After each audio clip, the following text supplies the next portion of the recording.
Hi guys, good morning. আজকের মর্নিংটা নিয়ে আছি যে আমার সব কাজকর্ম হয়ে গেছে, যার কারণে এখন দুপুরের এই রান্নাটা বসাবো। এখন এটা হচ্ছে নেনুয়া। আপনারা নেনুয়া কে কে খান বলবেন। আমি নেনুয়া লাইক করি, বাকি কাটতে ভালোবাসি না। নেনুয়াটাকে ছোটো ছোটো কাটবেন, কেটে ফির পেঁয়াজ কাটবেন, কড়াইতে তেল দিবেন, শুকনো লঙ্কা আর একটু কালা জিরা ফোড়ন দিয়ে পেঁয়াজটা ভেজে ঢেলে দেবেন কড়াইতে, ফির একটু নাড়াচড়া করবে।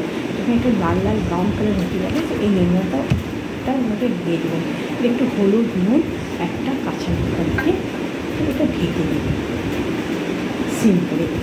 তারপর মধ্যে মধ্যে করে উঠে দেখবেন যে এটা হয়ে যাচ্ছে, তাকে যে হয়ে যাবে তারপরে ওইটাকে আপনি ডাল ওর সাথে বানিয়ে নেবেন, রুটি আর ভাত দিয়ে যা দিয়ে। যদি আপনাকে আমার এই রেসিপিটা ভালো লাগে আমাকে একটু জানাবেন, ঠিক আছে? এটা চাপিয়ে দিই। Tata, bye bye.